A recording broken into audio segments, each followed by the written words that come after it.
Hello, ladies and gents, it's Hag Vardsleen here in the Leaf Erickson again on this lovely Monday, sipping my whiskey when I stumbled upon this video for today. A young YouTuber, her introductory video actually, expounding on the power and feeling of self-worth she gained when she joined the Church of Black Feminism. What really amazes me is the sheer number of I and me statements she makes in such a brief video.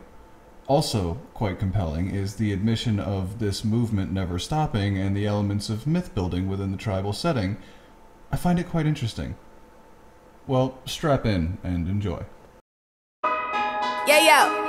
Yeah, yo. Enough of that.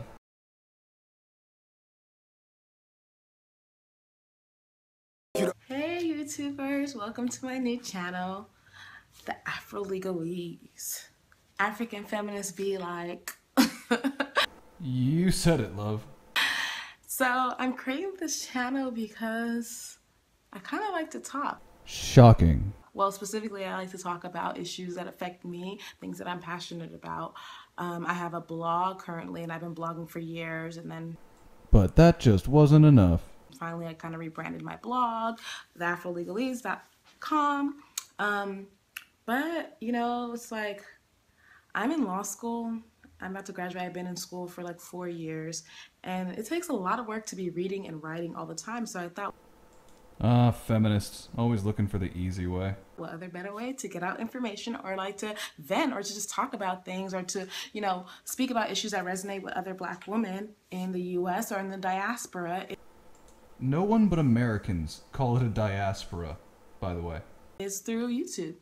I guess I'm kind of late to the game. I don't really know what other videos are out there that are going to be discussing things I discuss, but yeah, so my channel is about everything Black women, everyday Black women, just talking about Black feminism and how different issues that come up Well, that was an interesting transition. Did you realize you were rambling? affect me as a Black woman. So welcome. Today's first topic is Black feminism. What is Black feminism? What does Black feminism mean to me? Well, what it means to me is getting the pleasure of watching two groups of moronic, sex-obsessed, racially motivated social justice warriors eat each other alive. Two feminists eating each other. And did I say my name? Okay, my name is Nenaya Christina Amuchi, and I'm going to drop the Christina because I said I'm everyday Black woman, everything Black. That was just a creepy drop there. Black. So, I'm just owning my English name, and Nena, you can call me Nena, you can call me Chisra, you can call me Chichi, you can call me Nez, you can call me whatever you want except Christina. I'm just playing. But some people still call me Christina. I keep saying I should have an bell. That is a sure sign that you thought about a communications degree. Bells are for speech class, love. You should have it together by now. So anytime I say or like or such or like, there you go. So what does Black feminism mean to me? Black feminism is, you know, a lot of people think it's like a new phenomenon, like, oh my gosh, all these Black women are now talking about their rights and stuff. And I'm just looking like Sojourner Truth in the 1850s, stood up at a conference that was talking about women's rights. You know, a lot of the suffrage movement, a lot of white women wanted to vote. And she stood up and she said, ain't I a woman? You know, she coherently articulated the experience of the Black woman. That was 1843, right? Why has it taken 150 years to get this shit together, love? 150 years. You should have accomplished something by now. You know, in her speech, she discussed how Black men were getting paid money and white women were getting the right to vote. And where does that leave me as a Black woman? You know, everybody's talking about their rights. Everyone's talking about rights. And what happens to me as a Black woman? No one pays attention to that. She understood that her identity as Black and woman affected the way that people treated her. She said, ain't I a woman? Like, does nobody recognize my womanhood? You know, there's always this issue like, oh, you're black before you're a woman. It's like, no, as my body is moving throughout the world, I'm a black woman. So that oppression affects me differently, and that's what black feminism is. You know, Kimberly Crenshaw coined the term intersectionality. Sojourner Truth and so many people before that have articulated this, you know, duality of identities. But Kimberly Crenshaw talked about intersectionality. Intersectionality is basically saying that there are all these overarching systems of oppression, and where you sit in society determines the way you experience those systems of oppression. So this is a deterministic faith, then, because neither Afro-Americans nor women have been oppressed for years. So, you know, they call it interlocking oppressions. Like, our oppressions are interlocked. Me as a black woman, You, as a black woman, seem to have no problem accepting a new faith whose interlocking beliefs oppress you. has a specific, unique experience. And that's where black feminism comes out, because it's not that, oh, you know, women just started like bashing men or whatever. It's like, no, we live in the same society. So the overarching systems affect us. So we experience the same thing. So you'll be talking to another black woman, you're like, oh, yesterday X, Y, and Z happened. And the girl's like, really?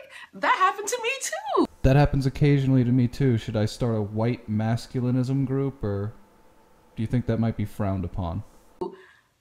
And then someone else is like, that happened to me too. And then you have all these black women having a collective experience of the things that they go through every day. 3 black women having a conversation is consensual science, huh? Okay. This formulates the theory, like black feminism is grounded in standpoint, in a standpoint theory where it says that black women are the best scholars, or the best academics. They have the most knowledge on what it is they experience. So black feminism, again, is also grounded in everyday knowledge. It means that we are always looking to black women for black women to speak up and say what they're experiencing. So there's no objective, you know, there's no objectivity. No objectivity. Oh, this is a movement bound for greatness. Without objectivity, all you have is tribalistic, superstitious, mythological bullshit, like intersectional feminism. It's a subjective experience, and out of those different experiences, there is a unique collective experience, and that's where black feminism comes out. Yes, the feminist great creation myth.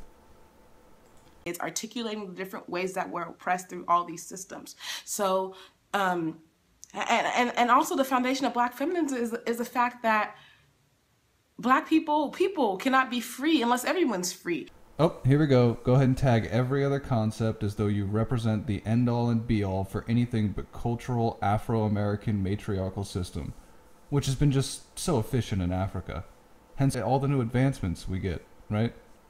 So it denounces every type of oppression. That's homophobia, that's ableism, that's, you know, transphobia, that's, you know, poverty, that every system of oppression, sexism, racism, classism, every single system of oppression affects all of us. So as long as the most vulnerable people are oppressed, no one else is free. White people are not even free. I mean, they got money or whatever, but they're still locked in their idea of the world is very flawed. No joke, that's literally you saying join feminism, see the truth, and free your mind. You do realize that, right? You know, and white people are very, you know, white fragility or white privilege creates these fragile beings who cannot articulate race, right? And, you know, black feminism is also speaking to the unique experience of black women. So it's not a bashing of black men. It's recognizing that black men are privileged by gender. Privileged to statistically be imprisoned or killed in greater numbers? Right, and what they've been socialized to think of masculinity and what they've been socialized to think of what a woman should do affects us. You know, these ideas, these sexist ideas of, oh, I'm the breadwinner, or, oh, I'm in charge, or, oh, I'm dominating, affects us. You know, it perpetuates violence against us. You're right. Parent them better, abuse them less, and treat them like they have a future to strive for, so maybe they will strive for that future. So black feminism to me is just a theory to speak to my experiences. It means so many different things, and every day, because we're living, is everyday knowledge. So every day a new experience happens, and then we come to the table and we collectively articulate it. This is how myths and legends are born. So it's not, there's no end to the theory. It's an ongoing, growing theory, and we're always articulating what our experiences are. You're you're just gonna admit that you're never gonna stop this? Oh God. And we need to have that safe space to do that. Um, Safe spaces are another way to say segregation. You do know that, right? You're just calling for it instead of having it called down upon you.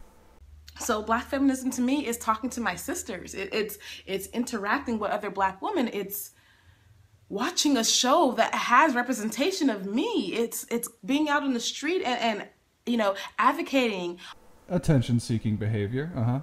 about the things that I experience. It's being in the classroom and raising my hand. It's the radical idea that I'm a human being, that I am an autonomous human being that has agency over myself.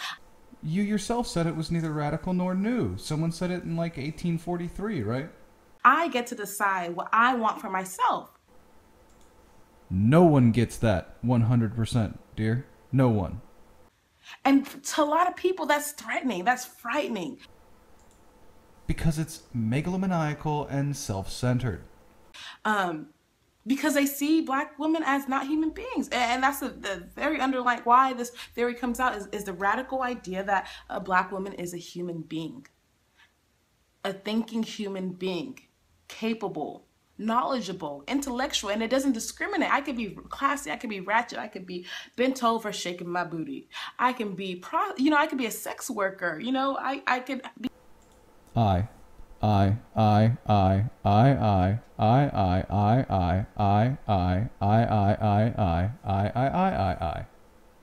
suffering from depression. I can, be schizophrenic. I can be bipolar. I can be poor. I can have 5 kids. I could have had 10 abortions.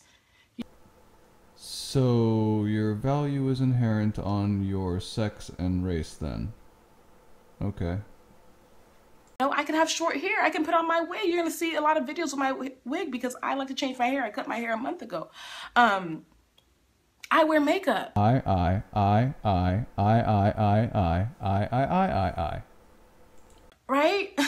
I wear my hair natural. I wear my face natural. I wear these big earrings. I wear jewelry.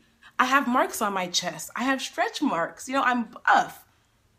It doesn't discriminate. It's for everybody to get free. Everybody's included. And that's what people misunderstand about Black feminism. It's like, it's not a harmful thing. It's just that people have not been told, or they have, but people haven't been told about themselves. And it's not saying that I'm all knowing or any Black feminist is all knowing. It's the mindset. It's the framework that says that every day I have this framework of all these systems of oppression, and I'm going to critically think. I'm going to ask questions. I'm going to say why. Please, I beg you, think critically and ask yourself why. Just a couple more times before your next video. Why can't I walk down the street without getting harassed, right? Why am I the only one in the classroom? Why is the college graduate, the Black college graduate employment rate, unemployment rate twice the rate of white college graduates? Well, the degrees in African Americans and women's studies don't help that.